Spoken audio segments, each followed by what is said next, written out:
Assalamualaikum warahmatullahi wabarakatuh. Alhamdulillahilladzi nahmaduhu wa nasta'inu wa na'udzubillahi min sururi anfusina wa min sayyiati a'malina may yahdihillahu fala hadiyalah wa may yudlil fala hadiyalah. Wassalatu wassalamu ala sayyidil mursalin wa ala alihi wa sahbihi ajma'in amma ba'du.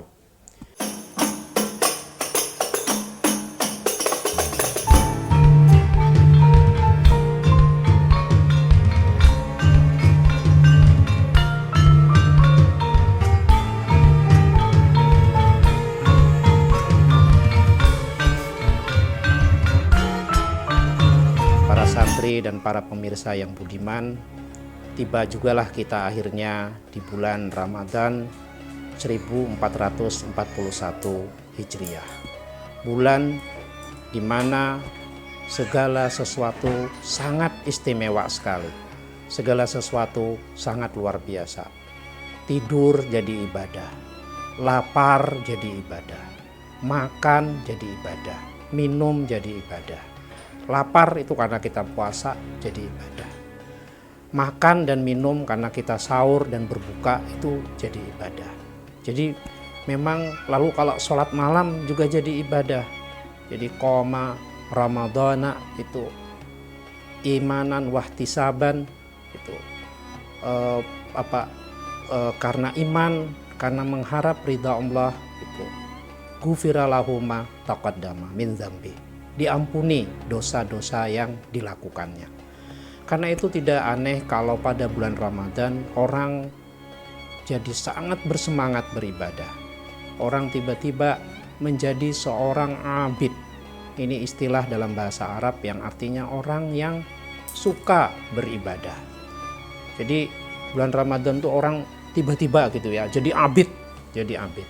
Nah, tetapi beribadah ini sedemikian bersemangat itu mungkin kita bisa sebut semacam histeria ya dalam beribadah itu. Karena itu kita tahu betapa kecewanya pada tahun ini ketika orang tidak diperbolehkan sholat berjamaah di masjid karena ada masalah COVID ini.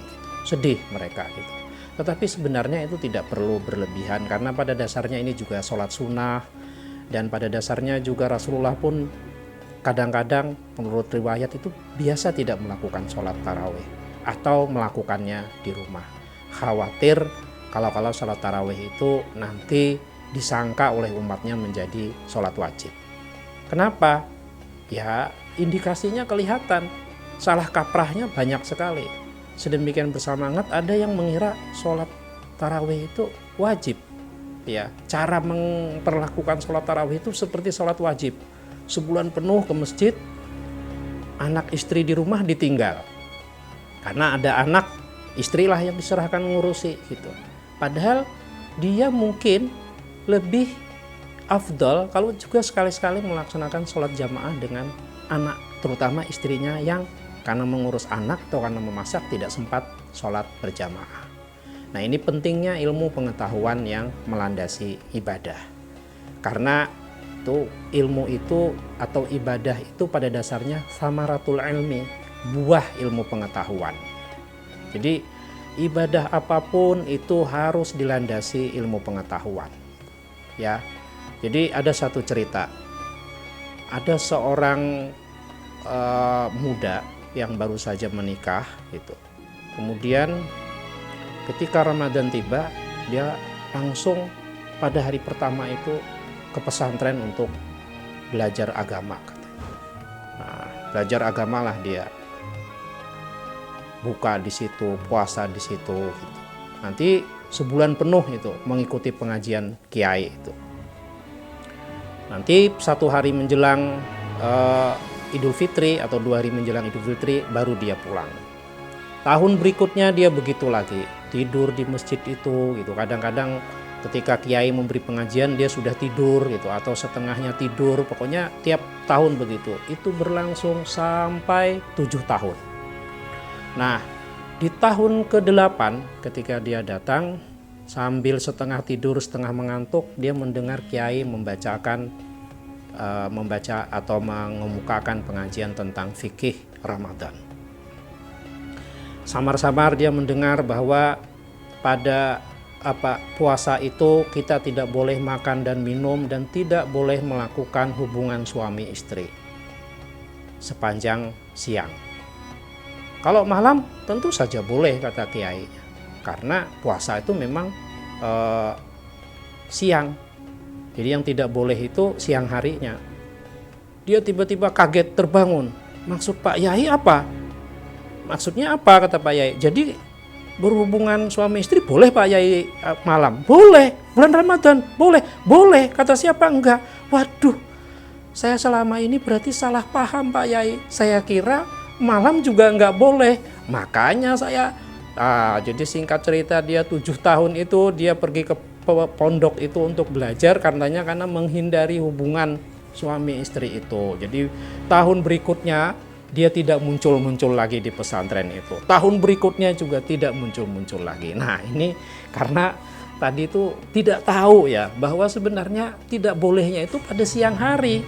Malamnya ya boleh saja kalau itu istri yang pasangan yang memang sudah sah. Nah, ini menunjukkan bagaimana ilmu pengetahuan itu menjadi landasan dalam beribadah. Karena itu juga Rasulullah mengatakan bahwa orang yang alim, ya, orang yang berilmu itu lebih utama daripada orang yang beribadah. Kenapa? Kalau di dalam kitab Minhajul Abidin itu Imam Al-Ghazali menjelaskan seperti sebuah pohon, kata Imam Al-Ghazali. Kasyajarah, seperti pohon gitu. Nah, pohon itu samarnya itu, buahnya itu adalah ibadah, samaratulnya itu adalah ibadah. Tapi pohonnya itu sendiri adalah ilmu pengetahuannya, ilmunya itu pohonnya. Jadi asluhu, pokoknya itu adalah pohon. Karena itu pohon itulah lebih utama gitu.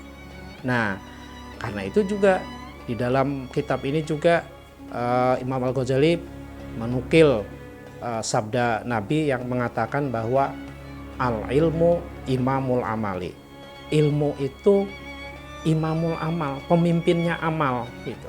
Jadi ilmu itu yang memimpin amal. Amal ibadah kita tuh dipimpin oleh ilmu. Wal amalu tabi'ahu, dan amal itu mengikuti ilmu itu. Jadi betapa yang namanya ilmu itu sangat di depan dibanding ibadah. Karena itu alim itu aula atau a'la minal abid. Jadi orang yang alim, orang yang berilmu itu lebih utama daripada orang yang orang yang ibadah. Meskipun tentu saja ini harus seimbang ya. Imam Hasan Al-Basri itu mengatakan ya tuntutlah ilmu itu senuntut-menuntutnya, tetapi jangan lupakan ibadah. Lalu laksanakanlah ibadah itu sebanyak-banyaknya, tapi jangan lupakan menuntut ilmu. Jadi dua hal itu. Karena itu sekali lagi betapa pentingnya yang namanya ilmu pengetahuan. Makanya Al-Quran juga mengatakan bahwa yarfa'illahu alladhina amanu minkum walladzina utul ilma darajat. Jadi orang yang menuntut ilmu itu, ini menuntut loh ya, belum tentu dapat gitu ya, ini baru menuntut. Apalagi yang orang berilmunya, itu Allah akan mengangkat derajatnya gitu, ilmu itu. Nah, jadi ini penting karena histeria kita dalam beribadah, misalnya dalam bulan Ramadan atau apa, itu betul-betul harus diimbangi dengan ilmu pengetahuan gitu. Nah, ada satu lagi hadis ya di dalam kitab kecil yang saya ambil juga. Jadi kata Rasulullah, qiraatul Quran itu a'malul mukaffin. Jadi baca Quran itu sebenarnya amalannya orang yang ya ala kadarnya lah. Artinya kemampuannya yang pas-pasan. Kalau sembahyang itu amalannya orang yang lemah. Kan sembahyang 5 menit selesai, 3 menit selesai gitu kan. Wassaum itu puasa itu a'malul fuqara. Puasa itu amalannya orang fakir sebenarnya. Puasa nggak makan gitu. Itu banyak sudah orang fakir itu yang sehari-harinya sebenarnya puasa, meskipun tidak dalam pengertian syariah ya, tapi dalam pengertian harfiah puasa sering nggak makan kok, sering nggak minum, itu hari-harinya begitu. Wa tasbihu a'malun nisa. Bertasbih itu amalannya perempuan. Maksudnya, nah ini agak sedikit misoginis ya, begitu ya. Tapi oke, jadi itu amalnya perempuan. Was shadaqatu a'malul istikhabah. Sedekah itu amalannya orang kaya. Tentu saja kalau kebanyakan orang yang bersedekah itu orang kaya, orang yang mampu lah ya. Wattafakur, dan bertafakur itu a'malud du'afa. Itu amalannya orang yang lemah. Orang lemah itu merenung saja, itu tafakur gitu ya, memang karena itu. Nah, artinya itu amalan semua, bagus semua, tapi levelnya itu level yang belum mencapai ini. Lalu kata Nabi, ala adullukum ala amalil abtal. Mau nggak, saudara-saudara, aku tunjukkan amalannya para juara.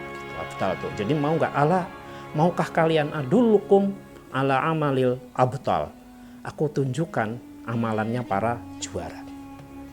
Lalu qila ya Rasulullah, apa ya Rasulullah amalannya juara itu? Talabul ilmi, kata Rasulullah, menuntut ilmu. Itu adalah amalannya para juara. Fa innahu nurul mu'mini fid dunya wal akhirah. Karena itu adalah cahayanya orang mukmin di dunia dan akhirat. Nah, dalam praktek keagamaan sehari-hari, kita melihat sebenarnya ada ketidakseimbangan yang luar biasa, di mana misalnya orang memang ibadahnya lebih di depan, banyak hal yang akhirnya salah kaprah, menyalah-nyalahkan orang, menganggap orang tidak tahu gitu. Nah, ini kan jadi abid, tapi bukan alim, orang yang tahu. Nah, karena itu sekali lagi, karena pada dasarnya ibadah itu samaratul ilmi, buah ilmu pengetahuan. Jadi buah ilmu. Bagaimana kamu beribadah, kata di Minhajul Abidin itu, kalau kamu tidak tahu orang yang kamu ibadahi. Bagaimana kamu menyembah kalau kamu tidak tahu orang yang kamu sembah. Sifatnya tidak tahu, zatnya tidak tahu, gitu. Segala macam. Bagaimana? Aturan-aturannya tidak tahu gitu. Nah, karena itulah tadi ya, al ilmu imamul amali wal amalu tabi'ahu. Jadi amal itu mengikutinya. Nah, betapa besar penghormatan terhadap orang yang menuntut ilmu ini, orang yang alim ini gitu. Itu tercermin dari orang yang menuntut ilmu itu pun harus ditunjang melalui beasiswa. Kalau di dalam bahasa agama itu dulu kan namanya Ibnu Sabil gitu ya. Kalau tidak salah begitu ya. Nah, Ibnu Sabil itu kan sebenarnya beasiswa. Dilembagakan menjadi beasiswa. Orang menuntut ilmu apa saja, termasuk ilmu agama. Termasuk ilmu umum. Karena ilmu umum itu fardu kifayah. Sekarang kita ini contohnya ketika masa Covid ini, betapa pentingnya yang namanya ilmu medis, ilmu kedokteran. Kita ingin tahu bagaimana virus ini bekerja dan bagaimana kita menyingkirkannya, bagaimana vaksin untuk antinya dan lain-lain. Itu berarti pentingnya orang yang berilmu. Peran orang yang berilmu nanti akan kelihatan ketika itu ditemukan, kita bisa beribadah lagi dengan tenang, kita bisa beribadah lagi dengan nyaman gitu. Jangan sampai terjadi ini di berita, oh kita tidak takut COVID, kita hanya takut kepada Allah. Tiba-tiba kejadian ya, itu kalau ada saudara baca beritanya itu ada yang entah kenapa mendadak meninggal, semua lari gitu, semua pada takut, menyentuh juga takut. Loh, katanya tadi tidak takut pada COVID, takutnya pada Allah. Nah, sekali lagi itu karena tidak memiliki landasan pengetahuan. Perdebatan kita tentang sholat sekarang misalnya itu juga karena kombinasi. Di satu pihak pengetahuan agama kita lemah, di pihak lain pengetahuan kita tentang medis juga lemah. Kita mengira penyakit ini datang seperti makhluk yang jelas bentuknya. Padahal kalau kita melihat yang namanya COVID ini luar biasa aneh, luar biasa ajaib. Kita bisa mengatakan, oke, sebagai seorang yang beragama kita mengatakan bahwa ini pun ciptaan Allah gitu, tetapi betul-betul menakjubkan. Salah satunya adalah istilah yang kontradiktif ya, yang paradoks, yang aneh. Mari kita lawan COVID katanya begitu. Tapi lawannya bukan pergi keluar.